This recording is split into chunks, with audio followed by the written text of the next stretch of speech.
buenos días, tardes, noches, queridos podescuchas. En esta ocasión les vamos a transmitir una entrevista con quien fuera la asistente de Bolívar Echeverría, la profesora Diana Fuentes.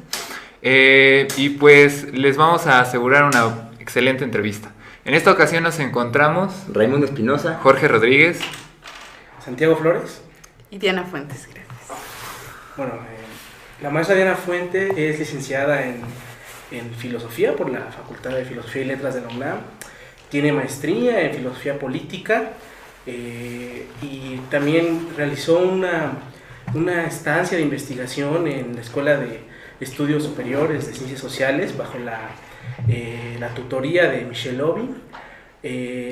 Actualmente está estudiando el doctorado en Filosofía Política y bueno, ella, pues sí, como ya lo dijo George, fue la asistente y discípula, la última gran discípula, podríamos decirlo, de Bolívar Echeverría.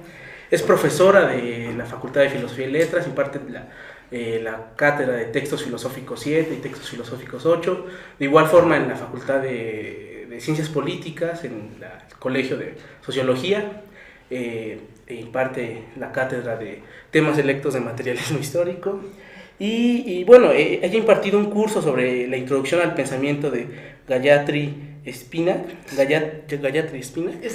Es que lo leí en griego. Una revisión crítica de las categorías de identidad, subalterno, subalternidad y representación en el Instituto Simone de Beauvoir, Liderazgo y Formación en 2012.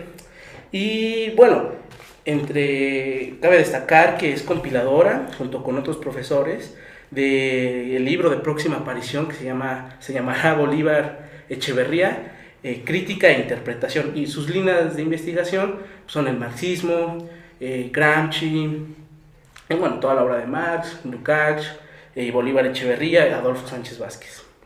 y bueno, también faltaría otro dato para no terminar con las flores. Fue becaria del FONCA en la categoría de ensayo 2011-2012, ¿no? Como jóvenes creativos. Entonces, Diana. Bueno, yo creo que una primera pues pregunta, ¿no? Que pues para nosotros mismos, pero también para todos los que nos ven y nos escuchan, pues tiene que ver con pues con tu formación, ¿no, Diana? ¿Quién es Diana Fuentes? ¿Con quiénes te formaste? ¿Cuál era tu interés en un principio? ¿Cuál ha sido tu trayectoria académica, ¿no? Formativa en el discurso crítico? Y bueno, un poco eso, ¿no? Yo creo que sería muy bueno para la gente que no te conoce y para los otros compañeros que saben de ti, pero que no conocen esa parte, ¿no? de tu trayectoria.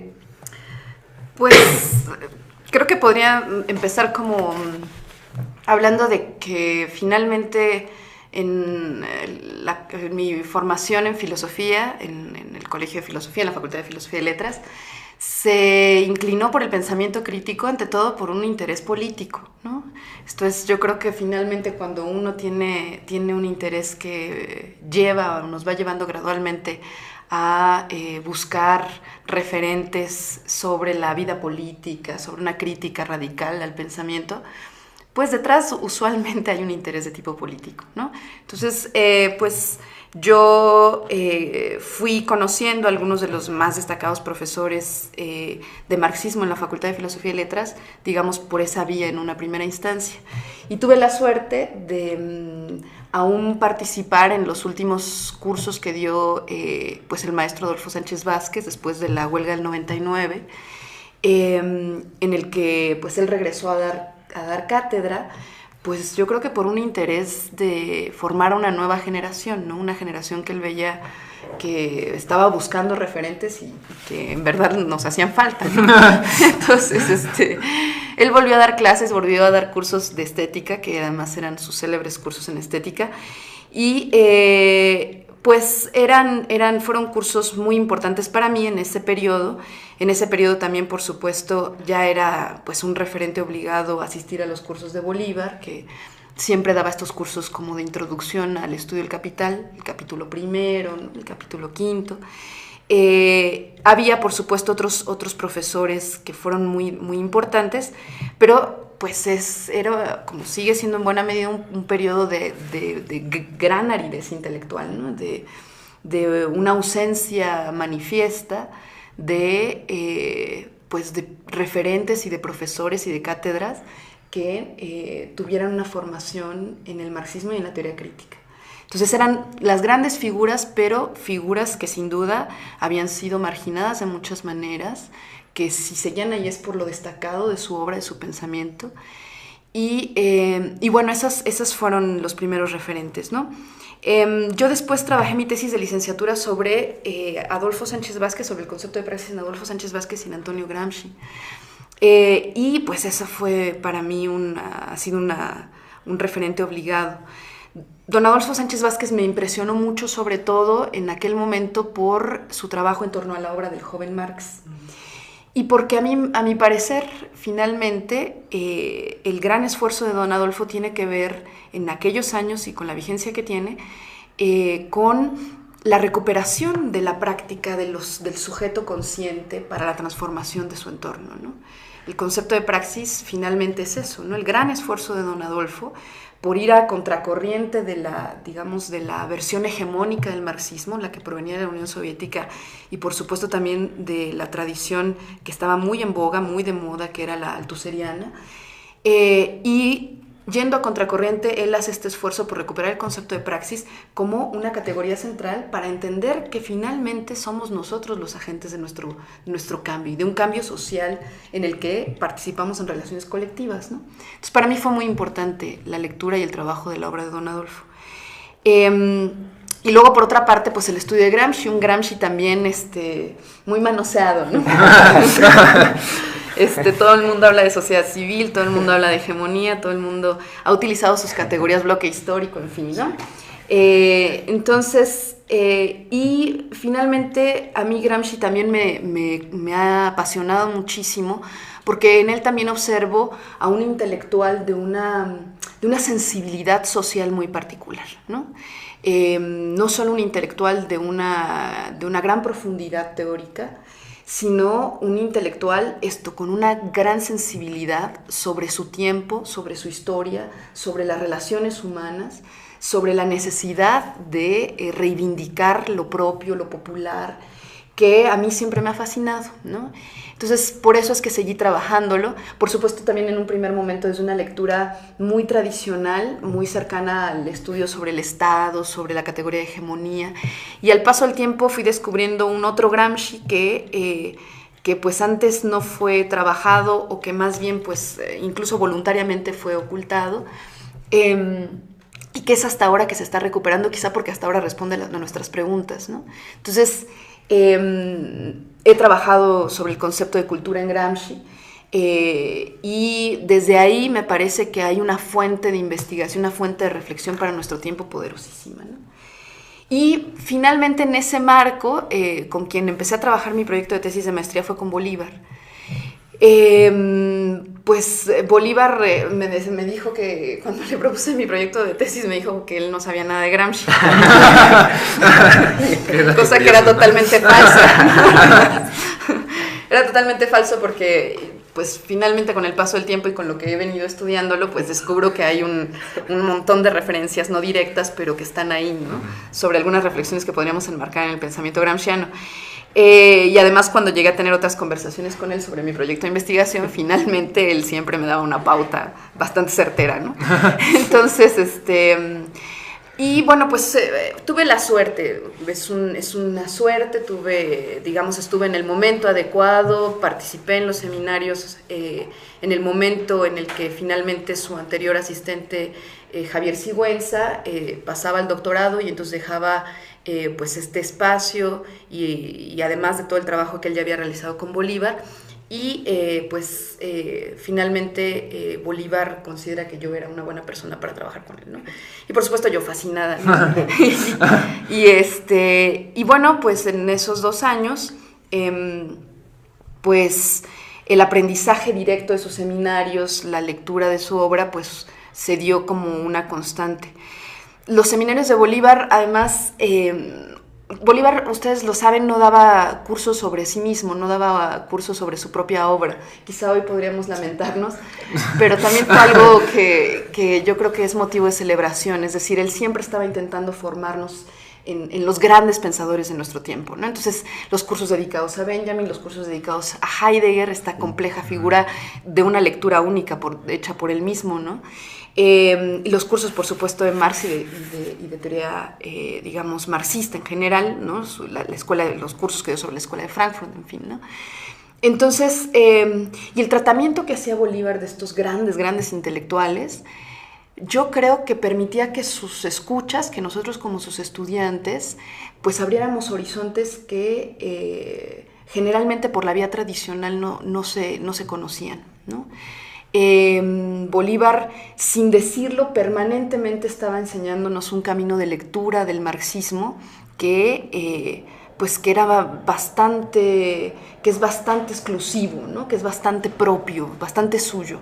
Y entonces, pues al leer a Benjamin, en realidad nos estaba proponiendo una lectura de nuestro tiempo, ¿no? Al leer a Heidegger también nos estaba proponiendo una lectura de nuestro tiempo, una lectura crítica muy particular. Y no lo digamos ya con los cursos sobre el Capital. Entonces, para mí fue muy importante porque finalmente yo creo que yo misma venía como de una tradición de lectura mucho más, digamos, tradicional, en cierto sentido, aunque estuviéramos trabajando a Lukács, a Sánchez Vázquez, en fin, aunque se tratara de estos autores, Bolívar, a mí en lo particular, me permitió comprender un aspecto de la crítica que no había visto hasta entonces, ¿no? Y que tiene que ver con esto que él mismo reivindica permanentemente, que es la lectura del tiempo concreto, pues, ¿no? De la vida, la recuperación de la vida concreta, que él pues atraía desde su complejo y profundísimo estudio sobre el valor de uso y el proceso de reproducción social en general, ¿no? Entonces, pues ese ha sido mi proceso de formación y por supuesto después de su muerte, también en un equívoco histórico, es hasta el momento en el que yo empiezo a leer con mucha profundidad realmente su obra, ¿no? Debía haberlo hecho antes, me lamento y me formulo permanentemente las preguntas que debía haberle hecho en su momento, todo lo que pude haberle preguntado, pero es hasta su muerte que finalmente algunos de sus estudiantes cercanos en ese momento tomamos la empresa de estudiarlo con mucha seriedad, ¿no? Y yo creo que en este momento Bolívar se está leyendo en todos lados, se está leyendo desde lugares muy diversos y por lo tanto la riqueza de su pensamiento va a rendir frutos pues en un futuro no muy distante. Entonces, y por supuesto hay otras líneas de investigación, ¿no? El pensamiento de Spivak, que también me ha sido una revelación, una gran intelectual de nuestro tiempo, una feminista que tiene una capacidad de absorber, digamos, también algunas de las tesis más importantes del marxismo hacia lugares que tienen que ver tradicionalmente con la crítica cultural. También eso ha sido muy importante, ¿no? Entonces, esa es, digamos, mi formación en términos generales. Y, por supuesto, otro aspecto de la formación que uno no puede dejar de lado, pues es dar clases, ¿no? Entonces, en mis cursos, yo creo que yo soy la que más aprende, mis alumnos, espero no deformarlos demasiado, pero finalmente creo que el ejercicio de la docencia, vista esta siempre como una interacción permanente, pues nos abre posibilidades de investigación y de trabajo que a lo mejor no se ha formulado antes, ¿no? Y por ejemplo, de su experiencia en Francia, bajo la dirección de Louis, ¿qué nos podría comentar? Pues Louis yo creo que Louis es como de estos grandes intelectuales.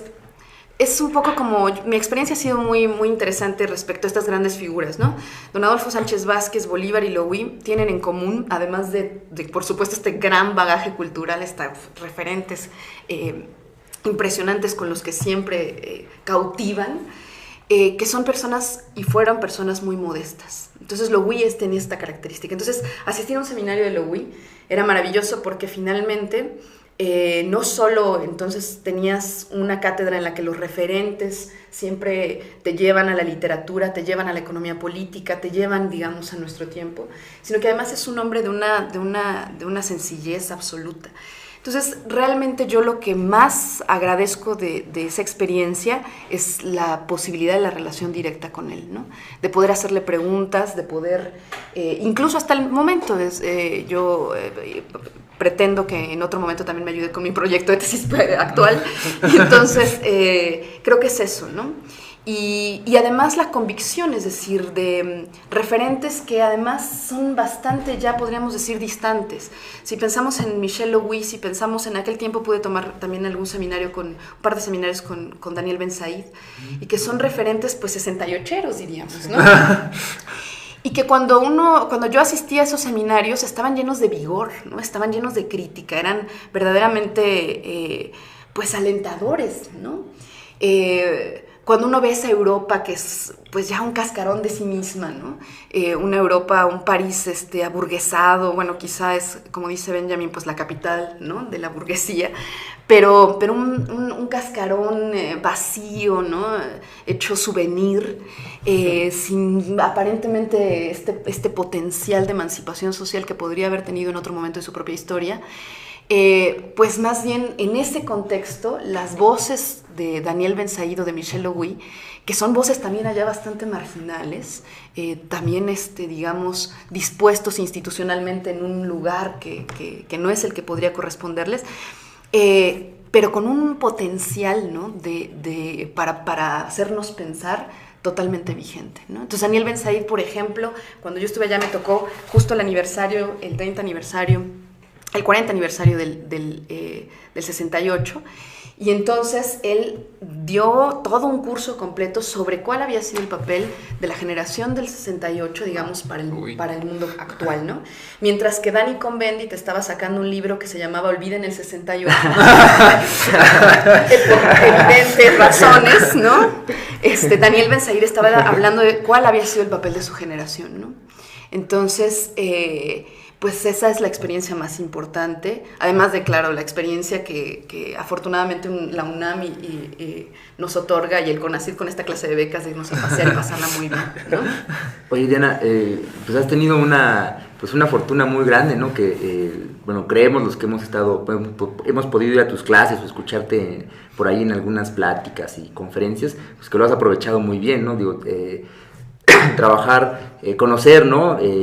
Adolfo Sánchez Vázquez en las clases, trabajar con Bolívar, tu experiencia en Francia y demás, incluso el trabajo acá, ¿no? Cuando viene Stefan Gandla a escribir el libro sobre Sánchez Vázquez y Bolívar Echeverría, su tesis y demás, ¿no? Y vaya, el ambiente que se está generando ahora aquí en México y en muchos otros lugares del mundo, ¿no? Tras esta vuelta, ¿no? O este regreso del marxismo y del pensamiento crítico. En este contexto, ¿no? En donde se ha vuelto a cobrar esta importancia, ¿no? Este reconocimiento, porque para mucha gente ya era desde siempre importante, pero para muchos otros no.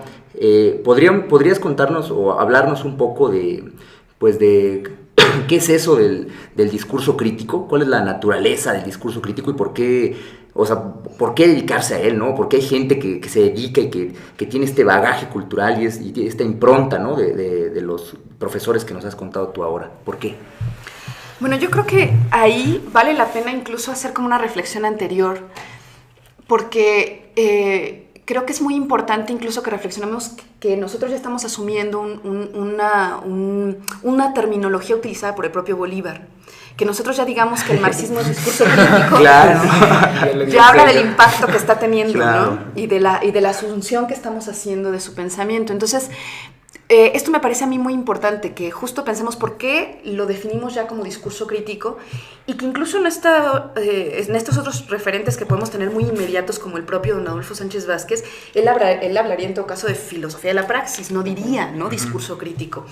O si tenemos también en cuenta, insisto, otras grandes discusiones muy, muy cercanas, pues quien habló entonces de que lo que hacía Marx era una forma de teoricismo, ¿no? O quien sigue reivindicando, digamos, que se tiene que dotar de contenido la idea de que es una suerte de cientificidad, ¿no? Entonces yo creo que esa reflexión es una reflexión que sí nos compete a nosotros ahora. Y a mí me parece que la forma de abordaje que hace Bolívar y que justo le lleva a definirlo como un discurso crítico tiene que ver mucho con los problemas de nuestro tiempo.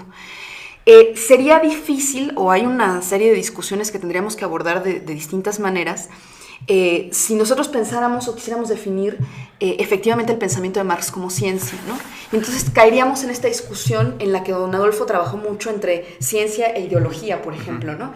Y entonces ahí, evidentemente, pues tendríamos que también meternos al problema de concebir si lo que hace Marx también tiene una parte en sí mismo o toda ella es ideológico, ¿no?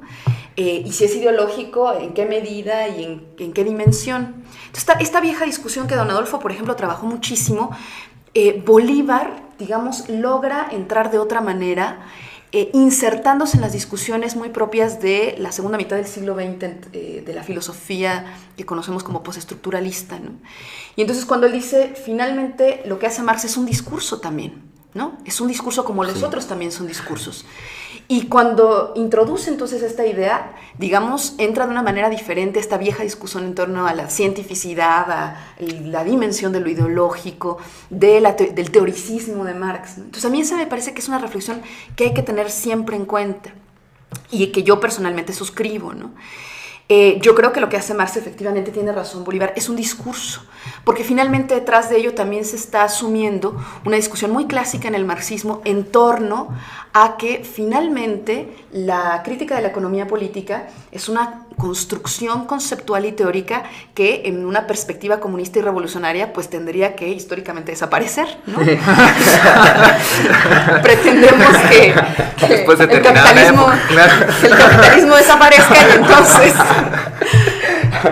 escritos en esa discusión que es muy añeja, es muy vieja, es una discusión de hace más de un siglo, ¿no? Bolívar entonces hace suyo esta dimensión del problema de la discursividad del pensamiento teórico, ¿no? Y entonces, pero le introduce toda una reflexión en torno a qué es la crítica.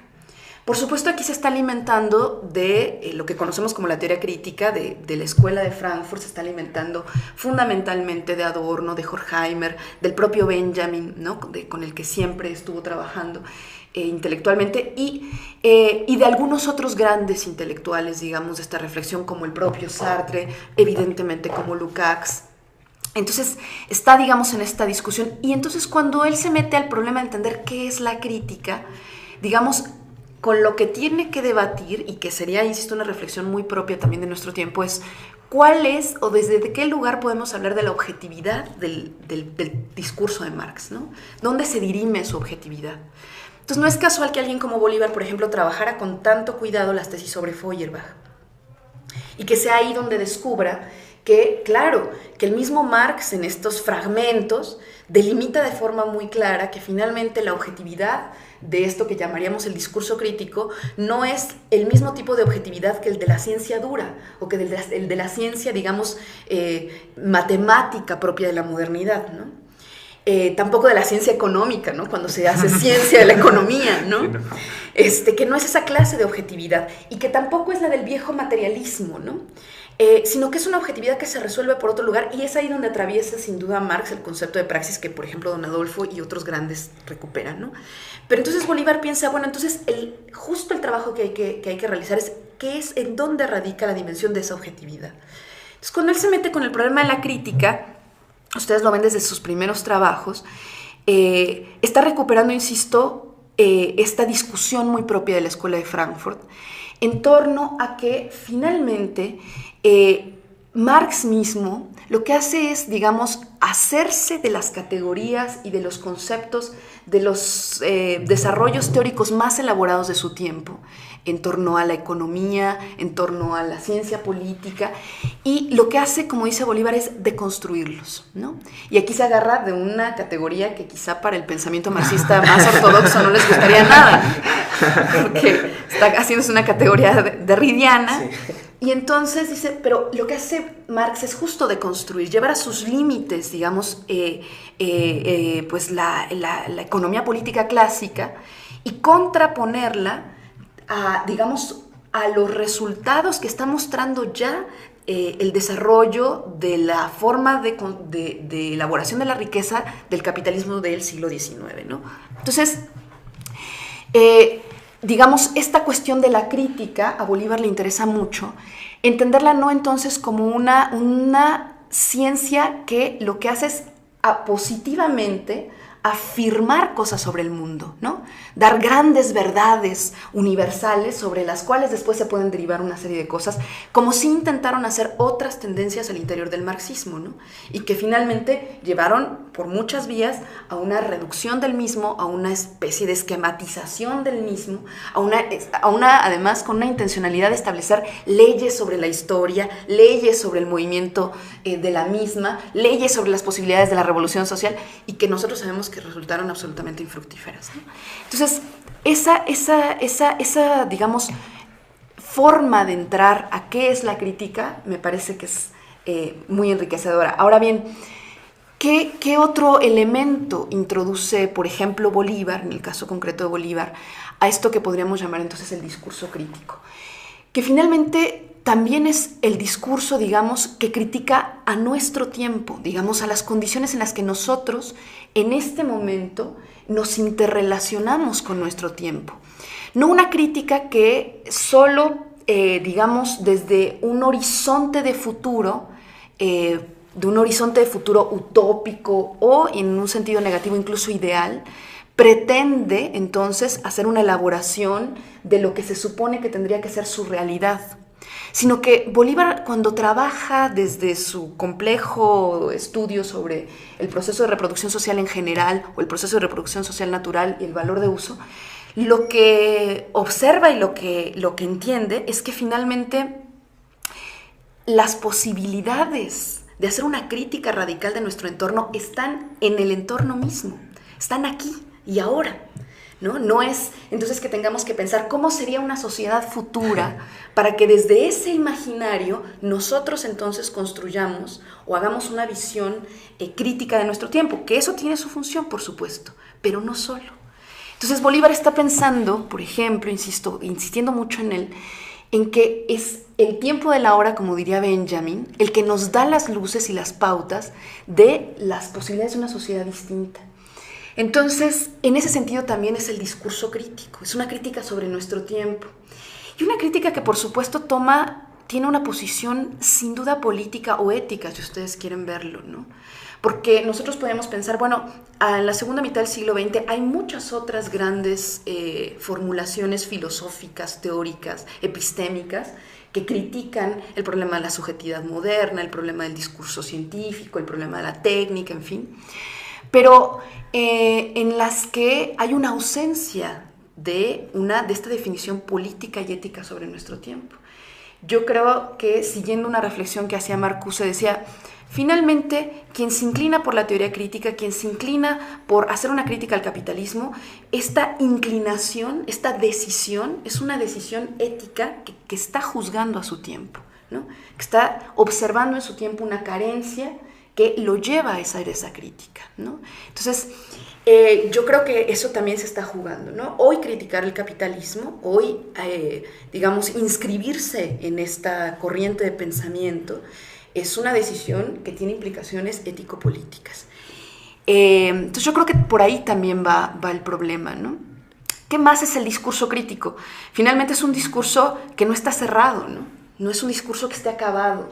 No, en Marx finalmente nosotros encontramos la gran arquitectónica de estudio del capitalismo, ¿no? De cómo el capitalismo se estructura a sí mismo, de cómo podemos nosotros hacernos de herramientas que nos permitan comprenderlo, pero es una obra que no está cerrada.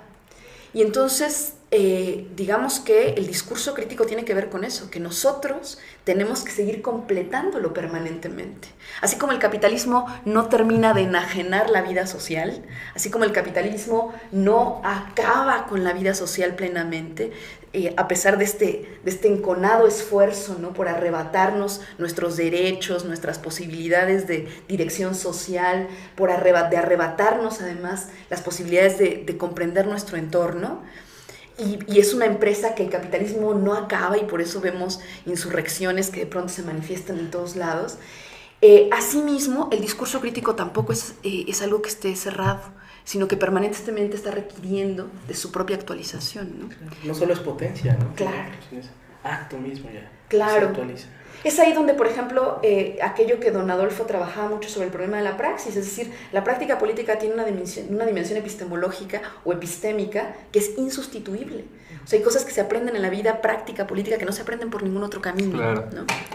Y bueno, en esta recuperación y en esta crítica que se le debe hacer, podríamos decir, a la vida cotidiana, uno de los pensadores que usted ha trabajado, y usted nos lo comentó ahora, es Antonio Gramsci, ¿no? Y de hecho incluso ha hecho la relación entre Gramsci y la cultura, las metáforas. ¿Qué nos podría, o qué herramientas nos podría otorgar Antonio Gramsci para poder construir esta crítica a la vida cotidiana? Uy, pues yo creo que Gramsci es una de las grandes referencias.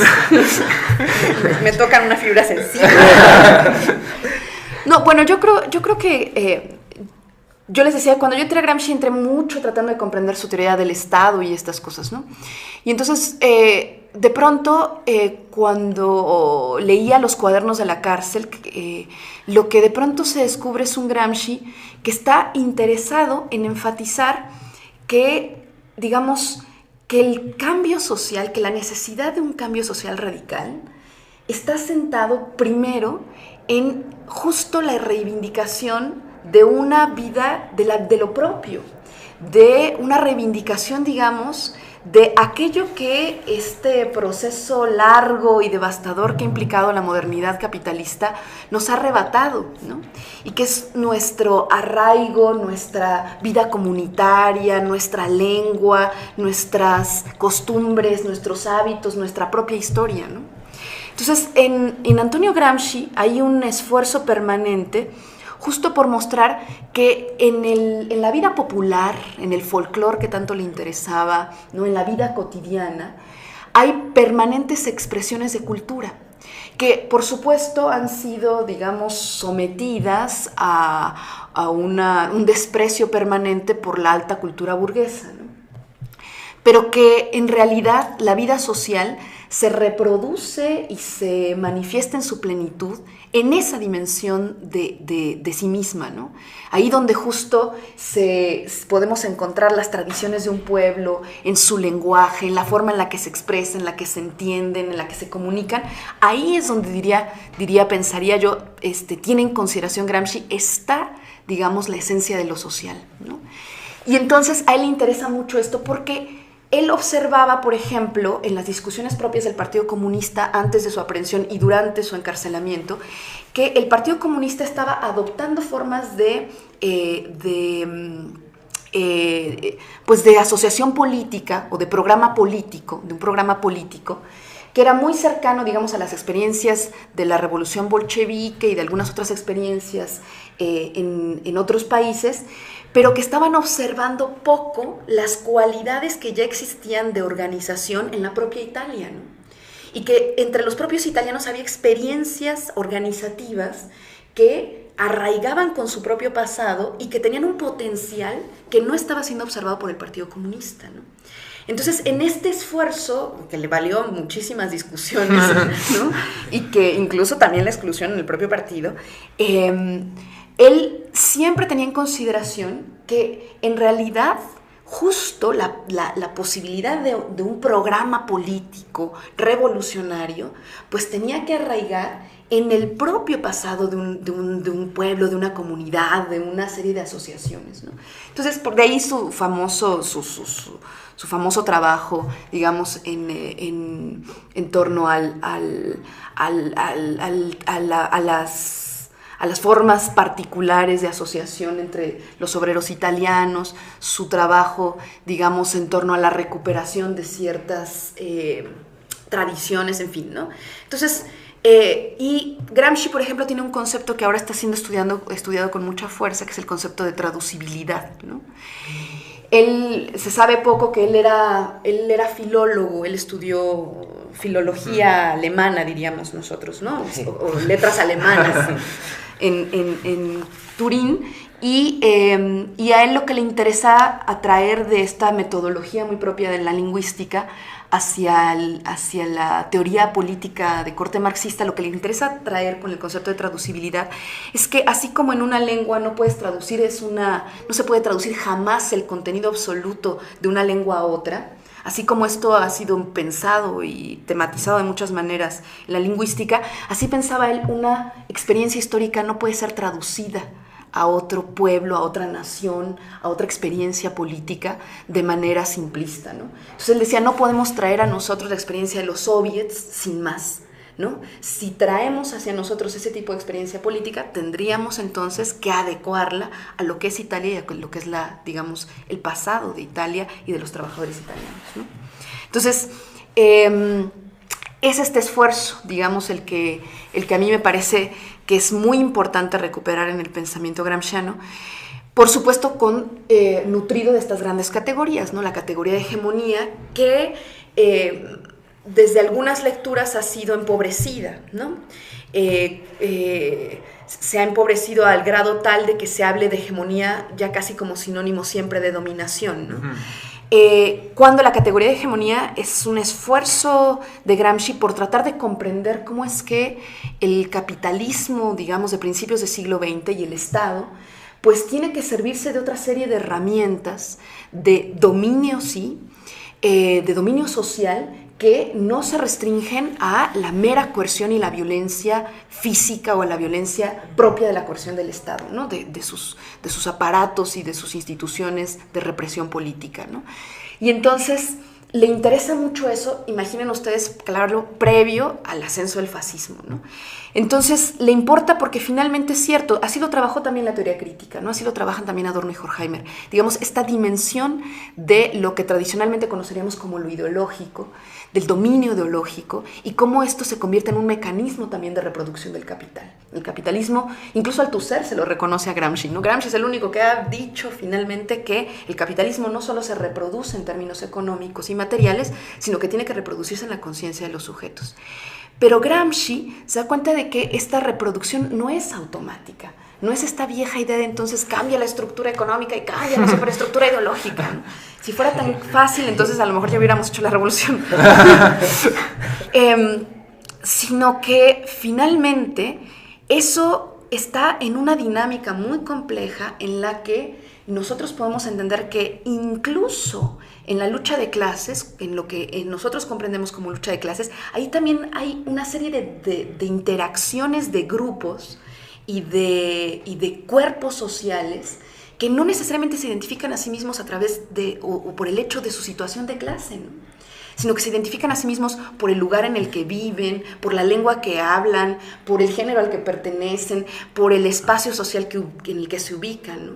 Y que entonces, digamos, estas interacciones repentinamente los pueden llevar entonces a tener una identificación cultural, social, sí, ideológica también, política, filosófica, con ciertos otros grupos o no. Entonces esta compleja dinámica de la vida social es la que tanto le interesaba a Gramsci y la que categoriza con la categoría, bueno, pues con la categoría de hegemonía, ¿no? Uh-huh. Entonces por ahí, digamos, eso es lo que yo creo que sigue teniendo mucha vigencia y que sigue siendo enriquecedor, ¿no? Maestra, bueno, regresando un poquito a México, ¿no? El trabajo de Sánchez Vázquez, que a usted le ha interesado y ha trabajado, ¿no? En él, la categoría de praxis, bueno, es pertinente, antes de formular la pregunta, exposar un poquito de la importancia de Sánchez Vázquez aquí en México, ¿no? Al igual que Bolívar Echeverría, ¿no? Son dos exiliados, ¿no? Que desarrollan su pensamiento en México después de pues, una experiencia política, tanto Sánchez Vázquez, ¿no? En España, combatiente de la guerra civil, como Bolívar, ¿no? En Alemania, participante del movimiento estudiantil en el 67, junto a grandes líderes estudiantiles como Rudi Dutschke, ¿no? Uh-huh. Bueno, ¿qué nos puede señalar usted referente al concepto de praxis, esta categoría que para Sánchez Vázquez es su lectura muy original que hace de Marx, una lectura antidogmática, ¿no? Nada, pues sí, ortodoxa en cuanto al método, digamos, recurriendo a Lukács, y que extrae esta categoría de praxis como central, como la vital. ¿Quién nos puede, cómo podríamos entender esta categoría? Pues yo creo que es importantísimo, porque, digamos, ¿por qué? Empezaría como por otro lugar. ¿Por qué hemos llamado dogmáticos a los otros, no? ¿Por qué hemos hecho, este es un marxismo y no como Lukács, ¿no? Sí. ¿En qué radicaba su dogmatismo? Es decir, cuando uno lee a Bukharin, que es espantoso, pero cuando uno lee a Bukharin, o cuando uno lee ciertos, o bueno, a Marta Harnecker y estas cosas. Cuando uno lee estos manuales, que tuvieron su importancia, pero cuando uno los lee, efectivamente lo que observas es como justo que una explicación de los mecanismos sobre los cuales se desenvuelve la vida social en el capitalismo, que llevan a grandes generalidades, ¿no? Que nos llevan a comprender, pues ciertamente entonces existen categorías como modo de producción, entonces te permiten tener una comprensión general. Pero que en ciertas lecturas llevaron finalmente a la idea de que justo la dimensión económica de la vida iba a ser la que paulatinamente iba a llevar a la destrucción misma del capitalismo, ¿no? Si nosotros pensamos que don Adolfo Sánchez Vázquez empieza a trabajar esto desde los años 40, 50, evidentemente ya posterior a su propia experiencia política, a su propia trayectoria intelectual, si pensamos en que empieza a trabajar esto de los años 40, 50, pero ya con mucha fuerza en los años 60, podemos comprender que los referentes de discusión, por un lado, es la Unión Soviética, ¿no? Para los años 60, la Unión Soviética, por supuesto, se ha convertido ya en el imaginario social construido incluso por los medios masivos de comunicación en el mundo capitalista, pues justo en el referente de la anulación de la subjetividad. Es el sistema totalitario, autoritario, en donde el Estado dirige la vida social y la producción y los sujetos no tienen nada que decir, no hay democracia, no existen, ¿no? Ese es el referente que el propio capitalismo ha creado de lo que es la Unión Soviética, ¿no? Y que tampoco era no era tan falso, ¿no? El capitalismo, finalmente la crítica que podemos hacer hoy a lo que podemos hacer al socialismo realmente existente tiene que ver también con eso, ¿no? Pero ese era uno de los referentes de discusión, ¿no? Y por otro lado, una como nueva versión, ¿no?, de esta suerte también de economicismo del marxismo que representaba y que estaba articulándose en torno a la lectura hecha por Luis Althusser, que había traído hacia sí también otros discursos que le estaban sirviendo para completar lo que él creía que eran huecos al interior del marxismo, como el psicoanálisis lacaniano, y que finalmente también, disolvían el problema del sujeto, ¿no? Entonces, don Adolfo, en su esfuerzo por leer de otra manera a Marx, lo que está haciendo es recuperar ante todo que si hay la posibilidad histórica de la construcción de una sociedad diferente, esa posibilidad no está articulada en torno a leyes generales de desarrollo económico, sino que está inscrita en la asociación libre de sujetos que voluntariamente decidan cambiar ese entorno. Ese es, yo creo, el objetivo. Y esa es la categoría de praxis. Entonces, a veces se confunde práctica con praxis cuando se lee a don Adolfo. Y don Adolfo era muy claro, ¿no? Porque decía, si nosotros, además detrás de su lectura, pues hay una ontología de lo humano, ¿no? El ser humano es un ser de praxis, dice don Adolfo, siguiendo al propio Marx y siguiendo a otros grandes intelectuales sobre los cuales él trabaja, los italianos, en fin, ¿no? Y en términos ontológicos, el ser humano es un ser de praxis porque el ser humano es el único animal, ¿no?, que además de ser animal, hay que reconocer su animalidad, ¿no?, determinado física, fisiológicamente, es el único que es capaz de cambiar eso voluntaria y deliberadamente su entorno, ¿no?, que es el único capaz de plantearse fines y de proyectar su accionar justo para llegar a cumplir esos fines. Si lo logra o no, si le salen como lo planeó, ese es otro problema. Ese es otro problema, pero, está centrando la idea. En eso, si quieren ustedes, es muy ilustrado, es muy moderno, ¿no? Pero esa dimensión de la ilustración y la modernidad que yo creo que hay que seguir reivindicando, ¿no? Donde la voluntad, es libertaria, sigue siendo libertaria. Entonces, el concepto de praxis tiene que ver con eso, en una dimensión ontológica. Ahora, por otra parte, don Adolfo dice, bueno, y hay distintas formas de la praxis. Una praxis en donde se juega la subjetividad libertaria, quizá con mayor evidencia, es la práctica artística, ¿no? O sea, ahí, por ejemplo, podemos ver justo cómo se juega la subjetividad, ¿no? Y justo cómo se proyecta la subjetividad ante todo. Esa es una forma de la praxis libertaria, incluso en la ciencia misma, dice. Los científicos, cuando los pensamos entonces como solo razón instrumental, nos estamos equivocando, ¿no? También ellos juegan, ¿no? También la ciencia ha sido producto del azar y del juego y de la imaginación creadora, ¿no? Pero finalmente el tipo de praxis que a don Adolfo le interesa es la práctica política, ¿no? Entonces, ahí donde se juega, insisto mucho en esto, las relaciones colectivas, ¿no? Donde se tiene uno que poner de acuerdo, donde tienes entonces que trabajar en conjunto en perspectivas de un bien también social. Entonces, esa es la relevancia. Por eso es que, digamos, ese es lo no ortodoxo del asunto, ¿no? Ahí donde entonces lo que se pone en el centro es el sujeto y la construcción del sujeto, y de un sujeto que toma las riendas de sí mismo, pero no en el sentido individualista en el que el liberalismo nos lo ha expuesto siempre, sino en términos colectivos, ¿no? Sí, no en el sentido del propietario privado, ¿no? Claro. Que tanto se critica. Uh-huh. Ya, oye, Diana, una pregunta que... bueno, que yo creo que es interesante y que sobre todo se ha estado planteando, ¿no? A partir de la muerte de Bolívar Echeverría. Para algunos, pareciera ser que Bolívar pasó de una primera época en México, donde se dedicó mucho tiempo a estudiar crítica de la economía política, a un segundo momento en el que más bien se dedica a hacer crítica de la cultura, ¿no? E incluso pues señalan, ¿no? Que es muy claro esos dos momentos en la trayectoria de Bolívar, porque en uno daba clases en la Facultad de Economía y en el siguiente ya daba clases en la Facultad de Filosofía, ¿no? Y las temáticas pues son muy distintas. ¿Tú crees que en efecto hay estos dos momentos y esta ruptura epistemológica en Bolívar Echeverría? Joven Bolívar. Yo voy a decir algo que Bolívar mismo decía cuando se hablaba de Marx. Esto lo recuerdo mucho porque además a mí me hacía mucho eco por discusiones que yo había estudiado antes. Bolívar, en uno de los últimos cursos que dio sobre Marx, dice: solo el pensamiento burgués cree que la subjetividad o que el sujeto es uno y el mismo siempre, ¿no? O sea, es uno de los grandes mitos de la modernidad, ¿no? Que el sujeto se construye a sí mismo y permanece de esa manera siempre, ¿no? Dice, y es desde ese discurso desde el que se habla de un joven Marx o de un viejo Marx, donde no se puede comprender que los sujetos estamos en un constante devenir, ¿no? Y que ciertamente la identidad no es una cosa creada desde la nada y que permanece estática. En los casos de los intelectuales en los que hemos observado que permanece estática, normalmente los cierra en sí mismos, ¿no? Entonces yo creo que Bolívar, hay que pensar una cosa que para nosotros quizá por nuestra generación y más en la de ustedes, no es un referente que nos esté latiendo en la cabeza todo el tiempo.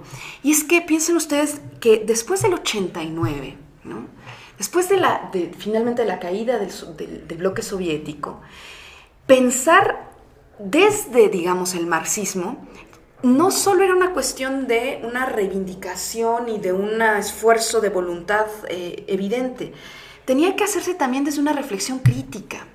Es decir, quienes no se sometieron a sí mismos a reflexionar sobre ese momento, se quedaron quizá en una elaboración teórica que hoy no sé si pueda decirnos mucho. Yo creo que lo que sucede con Bolívar es que cuando uno lee sus textos anteriores al 89, desde los años 70, él en realidad ya está utilizando en buena medida algunos de los elementos del pensamiento teórico y filosófico más radical de la segunda mitad del siglo XX. Él ya usa deconstrucción, ya está usando discurso crítico, por supuesto su trabajo sobre Sartre es muy anterior, ya está utilizando a Heidegger, es decir, eso ya está ahí, ¿no? Pero ¿qué pasa después del 89? Pues que yo creo que un intelectual comprometido con su tiempo tenía que hacerse preguntas, ¿no? Y finalmente, una de las grandes preguntas que yo creo está ahí es cómo de verdad podía dársele un contenido de vigencia al pensamiento marxista. Es decir, algo que siguiera hablando, ¿no? a ese tiempo que estaba sin duda revolcándose sobre sí mismo, ¿no? Y cómo criticar además el siglo XX corto, como le llama Hobsbawm. Cómo voltear y mirarlo. Cómo voltear y decir qué fue esa cosa, ¿no? Y entonces Bolívar nunca renuncia a la idea de que el siglo XX solo tuvo sentido por la izquierda. Si el siglo XX tuvo en ese horror histórico que significó, en esa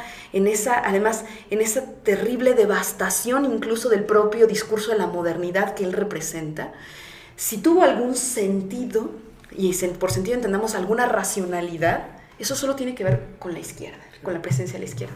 Entonces, yo creo que yo estaría pensando en que si nosotros no queremos entonces caer en el discurso burgués de lo que es el sujeto, ¿no? Y de lo que es la identidad del sujeto, entonces tenemos que entender que como Marx se trata de pensamientos que están en diálogo con su entorno, ¿no? Que están pensando y además honestamente en su entorno, ¿no? Y entonces, ¿qué pasa? Ustedes piensan a principios de la década de los 90, se viene todo el culturalismo, ¿no? Entonces viene toda esta oleada fuertísima.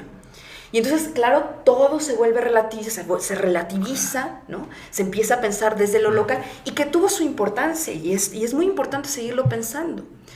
Pero en ese marco, Bolívar se mete a esa discusión sin renunciar a la crítica de la economía política.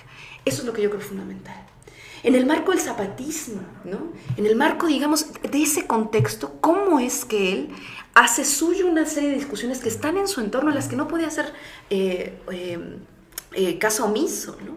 Entonces yo creo que eso es lo que está ahí. Entonces yo creo que más bien lo que tendríamos nosotros que reflexionar es efectivamente qué significó el siglo XX, qué significó finalmente la caída del bloque soviético, no tanto para pensar a Bolívar, sino para pensar nuestro tiempo, ¿no? Y finalmente, incluso en el Bolívar en el que se ve con mucha mayor, pues sí, evidencia y es palpable, digamos, su esfuerzo intelectual por trabajar el asunto de los etos, ¿no? Por ejemplo, ¿no? Y entonces trabaja el etos barroco y toda esta cuestión. En realidad, cuando uno lo lee con mucho cuidado, su teoría de los etos está llevándonos a pensar en cómo se ha sobrevivido al capitalismo, ¿no? Cómo hay formas históricas en las que se ha podido sobrevivir al capitalismo. Y el término es sobrevivir, ¿no? Es decir, el capitalismo está en un permanente proceso de devastación y en eso hemos sobrevivido. Y hemos sobrevivido además en términos barrocos en América Latina, es decir, en una reivindicación de la vida, del valor de uso, de la libertad, ¿no? Eso es lo que parece increíble, eso es lo que no debería seguir existiendo, ¿no? Entonces yo creo que tiene que ver con eso. Y yo insistiría, yo creo que cometeríamos en el caso de Bolívar un error si leyéramos esa segunda fase, ¿no? Si leyéramos esa segunda fase sin los textos previos, porque entonces probablemente llevaríamos el problema del barroco a lugares muy extraños, ¿no? O al revés, ¿no? Si pensamos entonces un Bolívar previo al 89 sin darnos cuenta que los grandes intelectuales de ese tiempo, los grandes intelectuales marxistas, todos tuvieron que meterse a pensar qué estaba pasando, ¿no? Entonces yo creo que es por ahí. Claro, muy bien. Oye, Diana, uno de los referentes que ya han salido en la mesa, Bolívar Echeverría, Michel Louis, ellos tenían pues una fascinación muy especial, ¿no? Que incluso cuando vino Louis por acá para el homenaje a Bolívar, pues lo dejó muy en claro, ¿no? Una fascinación por la obra de Walter Benjamin. ¿Por qué crees tú que autores tan importantes, ¿no? Como ellos para el pensamiento, para la izquierda, para el pensamiento crítico, tienen esta fascinación y nos insisten mucho, ¿no? Cuando hay la oportunidad, nos insisten mucho en voltear, ¿no? Y mirar el trabajo de Benjamin, que se presenta como un trabajo muy singular, ¿no? Muy extraño, ¿no? En las formas, en los contenidos, ¿no? La manera en que dice, ¿no? Y lo que está diciendo Benjamin. ¿Por qué crees tú que sea importante voltear a recuperar, ¿no? el trabajo de Walter Benjamin? Es una pregunta difícil, pero lo intentaré. Yo creo que Benjamin es uno de estos autores para nuestro tiempo, porque Benjamin, digamos, también tiene una sensibilidad muy particular, ¿no? Benjamin, para empezar, reconoce la fragmentariedad de nuestro tiempo, pero la reconoce no desde el relativismo, ¿no? Al que han llegado o al que se le ha llevado hasta la versión más divulgada del posmodernismo, ¿no? Más vulgar de la versión posmoderna, ¿no? Sino que reconoce la fragmentariedad de nuestro tiempo como una consecuencia también de la modernidad, diríamos, con Bolívar capitalista. Efectivamente, ¿no? Cuando uno lee en Benjamin una forma que es fondo, cuando uno lee en sus fragmentos de los pasajes, ¿no? Cuando uno ve ahí que está hablándonos justo desde una forma de pensamiento que no puede ser un gran sistema, que no pretende ser una gran construcción filosófica y categorial, sino que está haciendo repentinas, como él dice, iluminaciones sobre nuestro tiempo, pero que justo tienen la cualidad de sugerirnos, de provocarnos a nosotros como lectores, ¿no? Uno lee a Benjamin y entonces uno lee muchas cosas, pero que son provocaciones para el pensamiento contemporáneo, ¿no? Yo creo que esa es una de sus grandes cualidades. Otra de sus grandes cualidades es que tiene una mirada, como dicen algunos de sus especialistas, muy particular sobre la relación y la experiencia que tenemos con las cosas en nuestro entorno, ¿no? Con este mundo de cosas que en términos de Bolívar diríamos el valor de uso está dominado, está subsumido a la lógica del valor, pues entonces la experiencia del mundo también es otra. Una experiencia en la que finalmente la evanescencia de las cosas no solo es la evanescencia propia de la existencia y de la finitud de la existencia, ¿no? Que siempre ha preocupado al ser humano, sino de las cosas que están programáticamente hechas para desaparecer, ¿no? Entonces, para que el consumo sea efímero y se vayan. Y entonces Benjamin está, digamos, muy interesado sobre la experiencia del mundo. Y una experiencia del mundo que dice él es única, nunca antes vista, inédita, ¿no?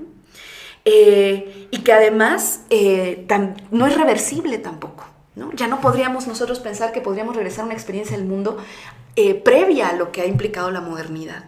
Es una experiencia que nos ha entonces diseñado una relación con las cosas y con los otros diferente. De ahí su preocupación, por ejemplo, por supuesto, y su interés de la relación con la técnica, ¿no?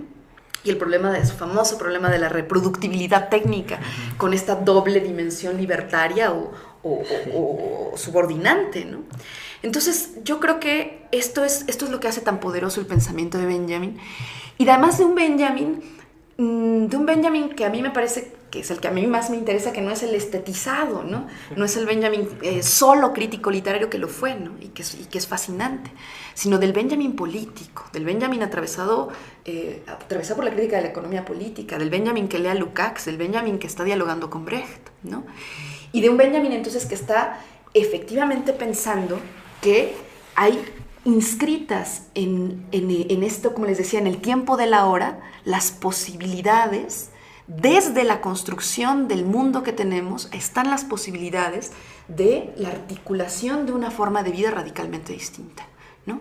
Es una manera además fascinante de expresar lo que el comunismo siempre había dicho, ¿no? Las posibilidades de la revolución y de una revolución que impliquen una determinada equidad social, pues están planteadas históricamente como posibilidad por el desarrollo de las fuerzas productivas, ¿no? No hay posibilidad de equidad social si no hay, digamos, previo el desarrollo de la técnica que permite eso. Y entonces Benjamin, de una manera muy radical, desde otro lugar, está diciéndonos lo mismo.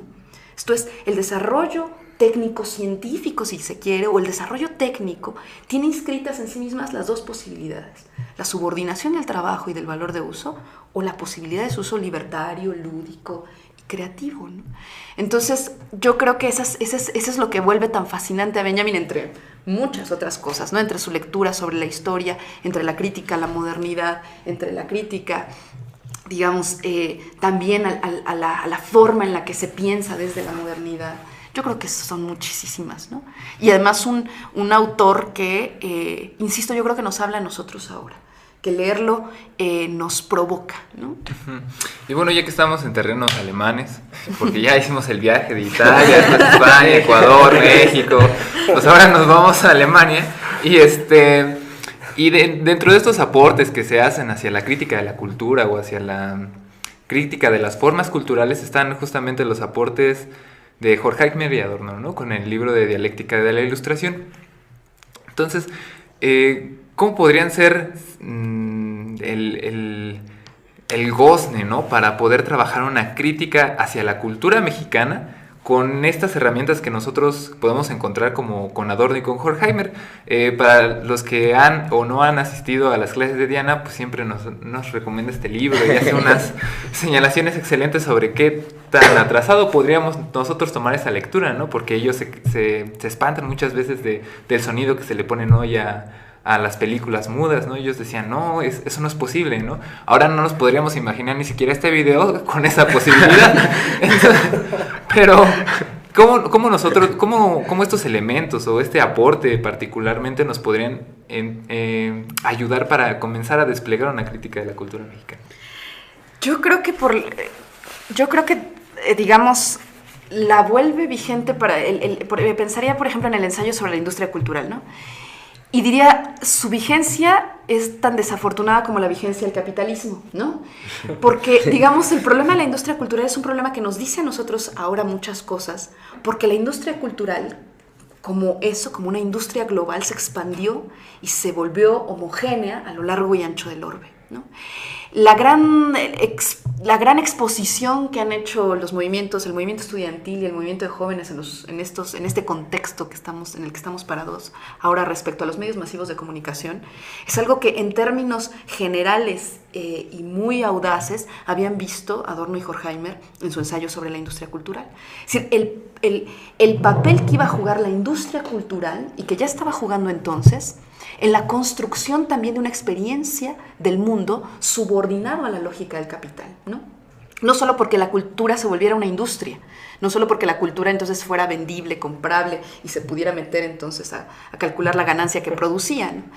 No solo por eso, sino por, digamos, el tipo de subjetividad que crea, ¿no? Esto que ellos veían entonces como el gran problema de las estrellas de Hollywood, ¿no? Y entonces la estrella de Hollywood no solo enseña cómo vestirse, cómo moverse, enseña un tipo de moralidad, enseña un tipo de relación social, que finalmente el sujeto que va y observa eso, pues quizá no va a tener las herramientas de distinción que le permitan decir, eso es una película, yo entré al cine y lo vi un momento y salgo al mundo y mi mundo es otra cosa, diferente, yo reconozco que yo no soy una estrella de cine y yo voy a hacer otra cosa, ¿no? Sino que hay una imbricación, ¿no?, de aquello que proyectan los medios masivos de comunicación y el tipo de trabajo o de subordinación del trabajo propio del capital. Entonces, aquello que, insisto, con mucha audacia estaban observando Adorno y Horkheimer, es una realidad que se ha vuelto globalizada en nuestro entorno, ¿no? Entonces, que nosotros hoy cuestionemos el dominio que tienen los medios masivos de comunicación, pues tiene que ver con el hecho de que efectivamente no son solo una industria, son una construcción, construyen identidad. Pero además no solo eso ahora, además quieren ser agentes políticos, ¿no? Entonces ya no se restringe a eso el problema. Entonces, y crean además, esto que es también un concepto, una idea que se utiliza mucho, una opinión pública. Y Bolívar, por ejemplo, le interesaba también mucho el problema de la opinión pública, cómo se crea, o lo que diríamos en términos muy gramscianos, el sentido común, ¿no? Y el sentido común o la opinión pública, pues se genera, se produce industrialmente en los medios masivos de comunicación, ¿no? Entonces, y en términos filosóficos, esto tiene implicaciones, insisto, de la experiencia con los otros, de la experiencia que tenemos del día a día, de la experiencia con las cosas, de cómo nos interpretamos a nosotros mismos, de cómo nos damos cuenta de nuestro mundo, ¿no? Ahí donde dicen Adorno y Horkheimer finalmente en ese ensayo, pues a lo mejor el sujeto que va y ve en el cine, ¿no? Y que tiene una experiencia de sonido, de colores, que tiene una cierta experiencia sensorial que era inimaginable en otra época. Entonces, a lo mejor va a creer que eso que está viendo ahí no es una reproducción de su mundo, sino que su mundo es una mala copia de eso que está viendo ahí, ¿no? Y entonces él va a querer llevar el avatar entonces para afuera, ¿no? Entonces, yo creo que es ahí de ahí la vigencia, ¿no? Por eso digo que es en una vía negativa, ¿no? Lo que con audacia, insisto, vieron Adorno y Horkheimer, pues el problema es que se ha expandido y que nosotros lo que podemos observar es que la televisión italiana, la televisión alemana, la televisión mexicana, la televisión rusa, producen exactamente el mismo tipo de programas, con los mismos estereotipos, bajo los mismos mecanismos, los comerciales son los mismos, el tipo de relación fetichizada que se crea es la misma. Entonces, esa es, yo creo, la vigencia de ensayos tan importantes como ese, ¿no?, en la dialéctica de la ilustración. Bueno, regresando, boleto de regreso a México. ¿Cómo ve usted las transformaciones que se están dando, las transformaciones sociales, políticas, que se están dando en el cono sur, ¿no? Esta llamada revolución bolivariana, bueno, ahora ya con la reelección de Chávez, ¿no? Se afianza el poder en Bolivia, en Ecuador, ¿no? ¿Cómo ve usted esta experiencia, esta nueva experiencia? Bueno, a lo mejor yo ahí sí, mis posibilidades son limitadas, pero yo creo que a lo mejor habría que pensarlo como tiendo a hacerlo, como en términos de totalidad, ¿no? Entonces, yo creo que lo que estamos asistiendo es un tiempo verdaderamente importante. Estamos atravesando, digamos, una crisis económica que está mostrando ya su lado más nefasto, ¿no? El desempleo, también la exclusión que está trayendo consigo se está manifestando de muy diversas maneras, ¿no? Quisiera generalizarlo, y si pensamos entonces en que en aquellos países en los que el desarrollo social supuestamente había llegado a un punto de estabilidad y que están mostrando ahora que eso era falso, ¿no? Como lo está sucediendo en la Unión Europea, en el caso griego, en el caso español, próximamente en el caso italiano y lo que le siga, ¿no?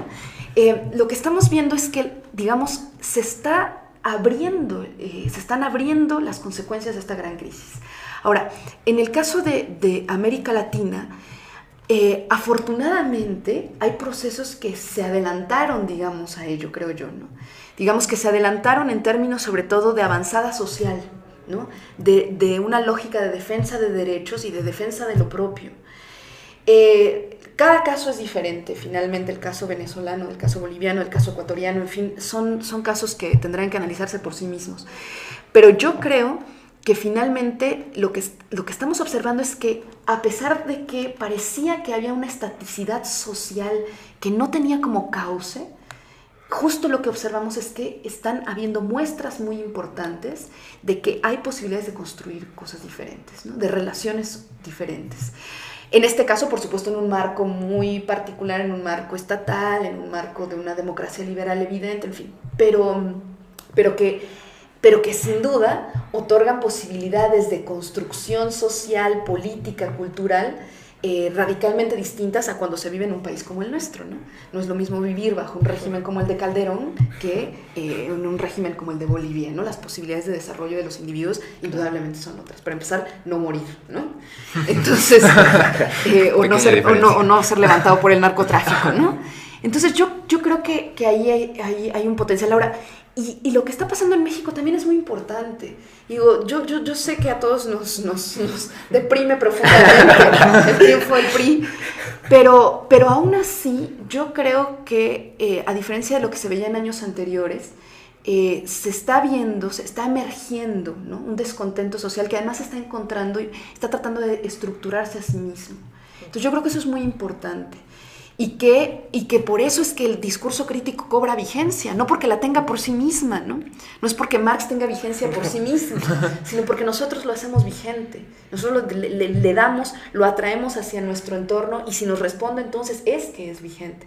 Entonces yo creo que en general lo que observamos, independientemente de las objeciones que podamos poner en cada caso, independientemente de que podamos pensar que si lo que se llamaron las primaveras árabes han llevado a cauces que quizá no eran los esperados, en algunos casos sí, en otros no, en otros casos devastadores, que si lo que sucedió en España, ¿no? ¿Qué alcances ha tenido, qué alcances no ha tenido? Que si en Francia ganan los socialistas o no, que si en Italia, que si en Grecia, que si en América Latina, independientemente de ahora las próximas elecciones en los Estados Unidos, independientemente de todo esto, lo que yo creo que está sucediendo es que efectivamente se están movilizando cosas que están mostrando que el camino, ¿no? Que habían elaborado, y en términos políticos, económicos y discursivos, el neoliberalismo está mostrando su lado más nefasto, y está mostrando que digamos que no tiene salida, que la salida no es por ahí. Y eso nos lleva a los sujetos a pensarnos, ¿no? Nos obliga a pensarnos, ¿no? Sí, regresamos quizá a se vuelve vigente esa encrucijada, bueno, este lema que había dicho Rosa de Luxemburgo, ¿no? Socialismo o barbarie, ¿no? Claro. Parece que la barbarie se está haciendo más presente, ¿no? Claro. Y como podríamos pensar, además, digamos, nosotros podríamos pensar que en realidad ya vivimos en la barbarie, ¿no? O sea, que algunas de las cosas que nosotros presenciamos para Rosa Luxemburgo hubieran sido ya la manifestación de la barbarie. Y que entonces, digamos, desde la barbarie, desde el estado de barbarie, entonces la construcción tiene que ser otra cosa, ¿no? Es decir, ya la dicotomía no es a futuro, no es vamos a optar por el socialismo o la barbarie, es que ya estamos en la barbarie, ¿no? Y que lo que sucede en nuestro país es la manifestación más violenta del asunto. Entonces, pero yo creo que además, efectivamente, aunque exista, por ejemplo, esta opinión pública hegemonizada, aquí sí diríamos, por el discurso creado por los medios masivos de comunicación, hay una otra corriente que está creándose a sí misma, que está pensándose a sí misma, y que entonces también encontrará los cauces de salida a la barbarie, ¿no?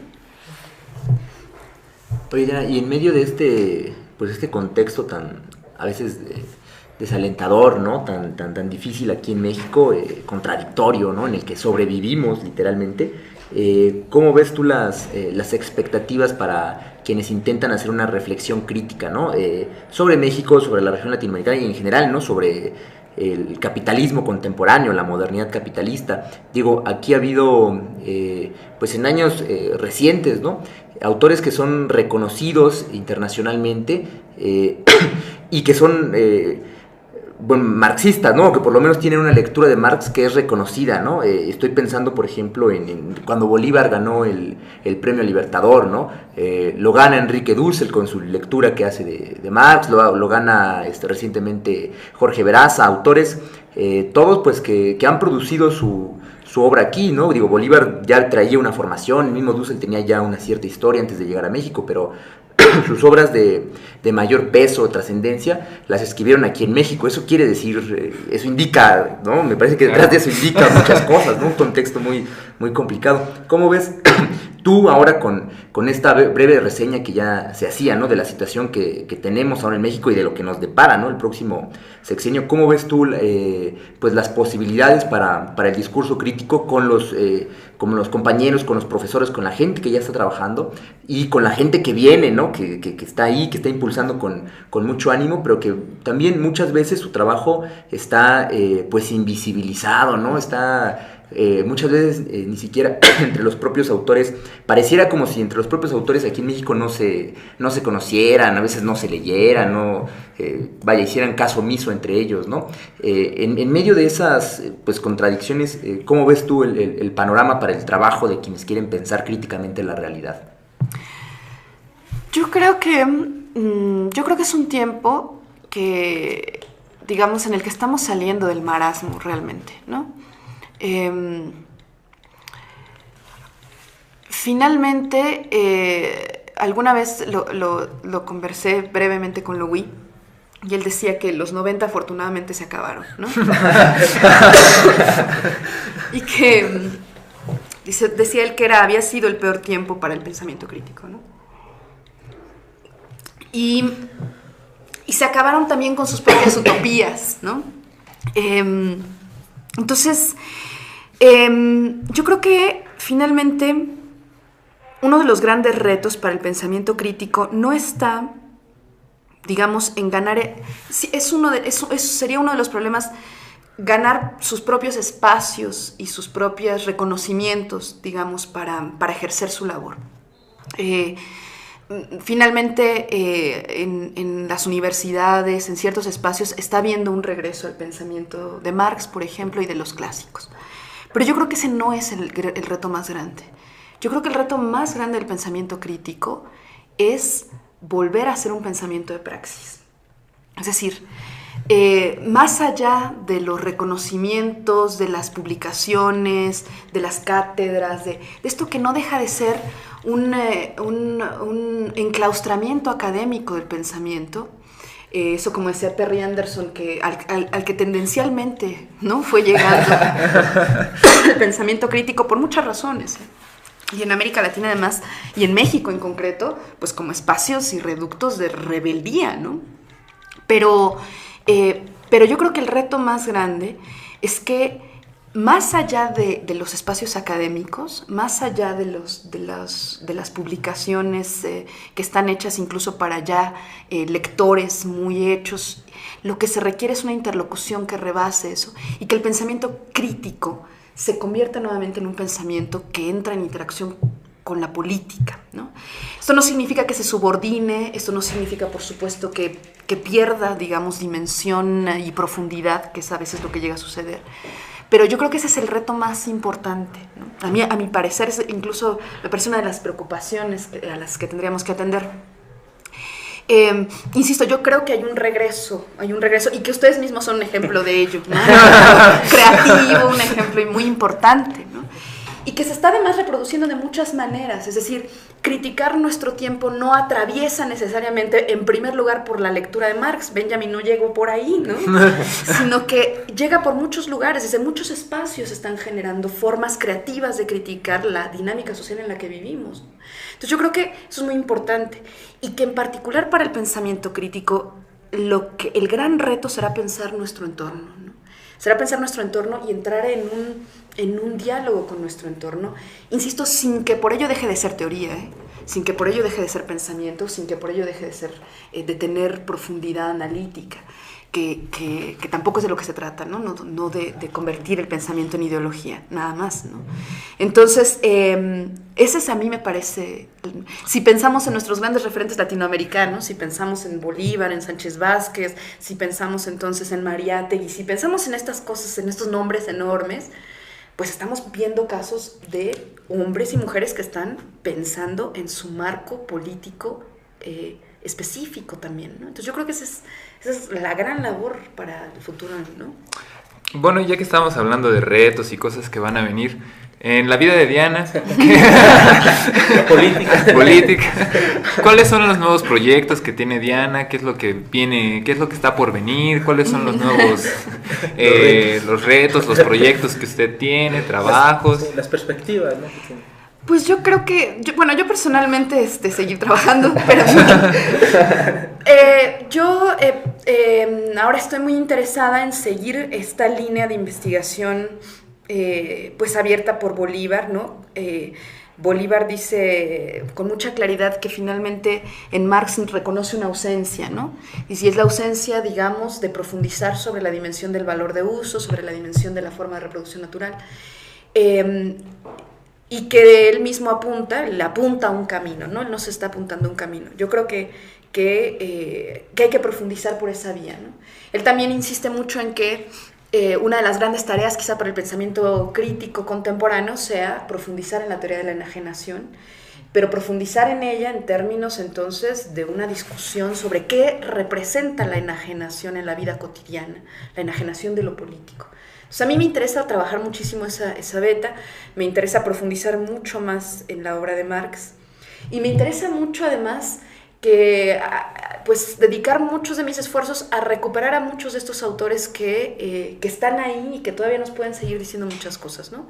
Entonces seguir pues echando todo para que entonces recuperemos lo que se pueda de Gramsci, lo que se pueda entonces de Lukács, lo que se pueda entonces de Korsch, lo que se pueda de Kossik, de estas grandes voces, ¿no? Me comentaba que iba a presentar pronto ya unos libros, ¿no? Iban a salir adelante unos libros suyos. ¿Nos podría comentar? Voy a entonces hacer un comercial. Entonces, el próximo 13 y 14 de noviembre vamos a celebrar el coloquio anual del Seminario de Modernidad. El Seminario de Modernidad fue inaugurado por Bolívar, trabajaba desde hace varios años. El Seminario de Modernidad se reúne permanentemente y cada año toma un tema eje desde el cual trabaja, y este año el tema del seminario fue Modernidad y Naturaleza, y vamos a tener un coloquio como producto del seminario que se va a celebrar el 13 y 14 de noviembre, el 13 en la Facultad de Ciencias, el 14 en la Facultad de Filosofía y Letras. Tenemos un cartel de personalidades muy interesante, pero al final del segundo día vamos a presentar el libro que compilamos Isaac García Venegas, Carlos Oliva y yo sobre la obra de Bolívar, que se llama Bolívar Echeverría, Crítica e Interpretación, y que es el resultado del homenaje que celebramos a Bolívar hace 2 años, y entonces tiene textos de todos aquellos que participaron en el homenaje. Entonces se va a presentar ahí y están cordialmente invitados todos a participar en el seminario. También la próxima semana, el 7, no sé qué tan vigente sea decirlo, pero el 7 de noviembre vamos también a tener un homenaje a Alfred Schmidt, que este gran también marxista que acaba de morir, y que en realidad podría ser el último representante de la Escuela de Frankfurt, a pesar de lo que diga Habermas, ¿no?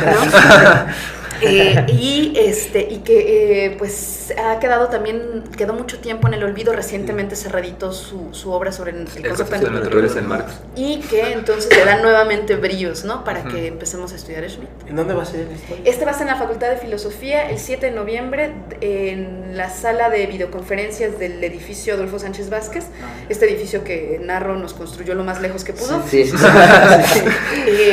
Ahí en la sala de videoconferencias a partir de las 4 de la tarde. Ah, qué bien. Y estará ahí Stefan Gandler, en fin. Ah, qué entonces, bueno. Personalidades. Pues bueno, pues escuchas, con esto han visto cómo es la profesora Diana, cuáles son los trabajos, cómo es que ella se desenvuelve, y a mí siempre, bueno, me ha gustado mucho desde que alguna vez la escuché en unas clases, después en unas conferencias, porque lo hace es casi una experiencia literaria, ¿no? Es muy ameno, es muy cautivador. Entonces, bueno, que pasen bonita tarde, Diana. Muchas gracias. Muchas gracias a todos. Y hasta luego, nos vemos pronto.